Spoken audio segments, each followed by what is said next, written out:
ஆதிக் ரவிச்சந்தர் இயக்கத்தில் Ajith நடித்திருக்கும் good bad ugly திரைப்படம் கடந்த 10ஆம் தேதி வெளியானது.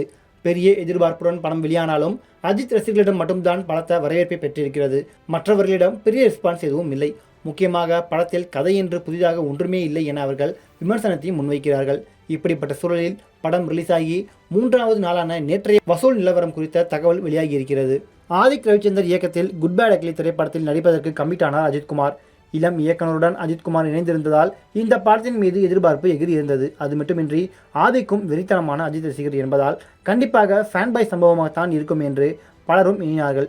இப்படத்தில் அஜித்துடன் த்ரிஷா, பிரசன்னா, சுனில், அர்ஜுன் தாஸ், சிம்ரன் என பலர் நடித்திருந்தார்கள். படமானது கடந்த 10ஆம் தேதி வெளியானது. மிகப்பெரிய ஆவலோடு படம் பார்க்க சென்ற அஜித் ரசிகர்களுக்கு டபுள் ட்ரீட்டாக அமைந்தது இந்த திரைப்படம். முழுக்க முழுக்க ஃபேன்பாய் சம்பவமாகவே ஆதிக் செய்திருக்கிறார். இதன் காரணமாக விடாமுயற்சியில் விட்டதை இந்த படத்தில் பிடித்து விட்டோம் என இயக்கிய ரசிகர்கள் உற்சாகத்தில் மிதக்கின்றனர். அதே சமயம் மற்றவர்களுக்கு படத்தின் மீது பெரிய அபிப்பிராயம் இல்லை. அவர்கள் இந்த படத்தை சுமாருக்கும் கீழ்தான் என்ற நிலையிலேயே வைத்திருக்கிறார்கள். படத்தில் கதையும் திரைக்கதையும் பெரிய பிரச்சனையாக இருக்கிறது.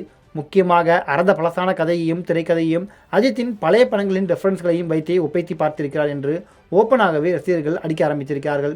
ஒரு படத்துக்கு கதையும் திரைக்கதையும் தான் முக்கியமே தவிர்த்து ஹீரோவின் புகழ்பாடும் வசனங்களோ அவரது பழைய படங்களின் நினைவூட்டல்களோ தேவையில்லை என்றும் கூறுகிறார்கள். அதேபோல் தியாகராஜன் குமாரராஜா, லோகேஷ் கனகராஜ் ஆகியோர் சூப்பர் டீலக்ஸ், கைதி ஆகிய படங்களில் கதையை துருத்தாமல் ரெட்ரோ பாடல்களை வைத்திருந்தார்கள். லியோவிலேயே அந்த பாடல்கள் துருத்தி கொண்டுதான் இருக்கும். இப்படிப்பட்ட நிலையில் குட் பேட் அக்லியில் ஆதிக் ரவிச்சந்தர் சம்பந்தமே இல்லாமல் அத்தனை பழைய பாடல்களை வைத்திருக்கிறார் என்று விமர்சனம் வருகிறது. விமர்சன ரீதியாக இந்த படம் அடிவாங்கினாலும் வசூல் ரீதியாக சக்கை போடு போட்டுக் கொண்டிருக்கிறது. இந்நிலையில் படங்களின் வசூல் தற்போது வெளியாகி இருக்கிறது. குட் பேட் அக்லி திரைப்படம் 3வது நாளான நேற்று 18.50 கோடி ரூபாய் வரை வசூலித்திருக்கிறதாம். மொத்தத்தில் இதுவரை அந்த திரைப்படம் 70 கோடி ரூபாய் வரை வசூலித்திருப்பதாக தகவல்கள் வெளியாகி இருக்கிறது.